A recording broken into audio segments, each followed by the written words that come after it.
des Africains ont été traîtres pour que la traite négrière réussisse en Afrique. C'est parce que des Africains ont été traîtres que la colonisation a pu tenir en Afrique. Interrogeons l'histoire, nous le verrons. Lumumba, Patrice Lumumba a été trahi parce qu'il a osé tenir tête.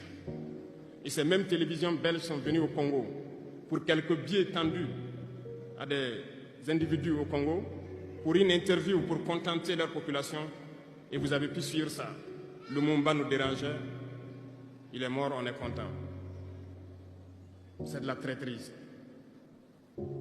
Beaucoup d'autres héros sont tombés pour que nous soyons là aujourd'hui.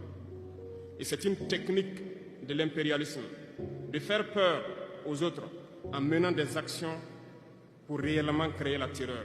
Ça n'a pas commencé aujourd'hui. Je vous prendrai l'exemple d'un guerrier qui s'est battu, Victor Biakaboda. Lisez, vous comprendrez. Il est issu d'une famille de chefs, pas de la chefferie donnée par le colon. Il était un enfant digne. Il a fait ses études au Sénégal, je crois. Il est venu médecin en Guinée et lorsque le RDA a été créé, il a rejoint la Côte d'Ivoire pour mener le combat contre les impérialistes, contre les envahisseurs, contre le colon. Il a essayé d'organiser la société ivoirienne. Partout, les gens ont commencé à porter la voix. Il y avait en son temps un général Péchou qui a fait massacrer les populations ivoiriennes pour que jamais cet esprit de liberté ne puisse germer. Il a continué son combat aux côtés de Félix Houphouët-Boigny. Ils ont lutté, mais le plus virulent était Victor Biakaboda. Il représentait une menace pour les impérialistes.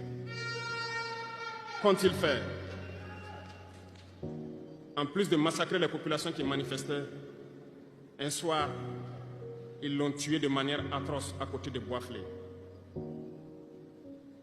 Quelques heures après, lorsque les populations de Dimbokro ont entendu l'assassinat, ils ont marché, ils ont manifesté, ils ont été massacrés par l'armée coloniale. L'histoire est têtue, les faits sont là. Après sa mort, qui a fait peur à Félix Houphouët-Boigny, ils l'ont appelé et ils l'ont dit, si vous continuez la lutte, vous connaîtrez le même sort. Il a eu peur et il s'est rallié à l'impérialisme. Il a été nommé ministre en France et plus tard il est venu prendre les rênes de la Côte d'Ivoire. Et ils l'ont utilisé pour éliminer beaucoup d'autres personnes qui osaient lever la voix. Et je pense que Thomas Sankara est un bel exemple.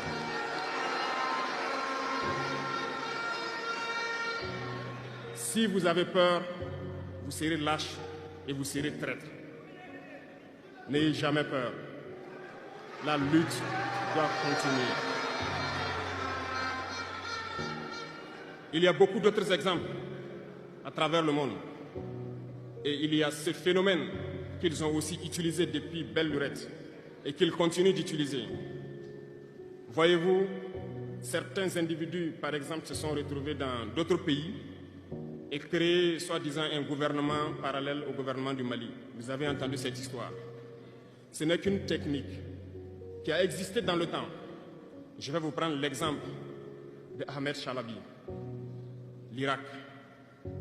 Ce professeur de mathématiques qui a même été dans le gouvernement irakien a été récupéré par les impérialistes et il a formé ce semblant de gouvernement parallèle à l'Irak aux États-Unis. Et on l'a utilisé pour être donc le mouton de sacrifice. Parce que c'est à lui qu'on a dit de prononcer publiquement que Saddam Hussein développait des armes de destruction massive. Et il l'a fait. Ils l'ont utilisé. Et cet alibi a été utilisé pour tuer des millions d'enfants en Irak et détruire l'Irak. Et vous savez quel a été le sort de Chalabi? Un soir, après une interview, dans l'interview, il disait même qu'il sait que la CIA est sur son dos. Quelques heures après, il a été retrouvé mort dans son lit, mort de crise cardiaque. Si vous trahissez, vous aurez des fins macabres. C'est ainsi.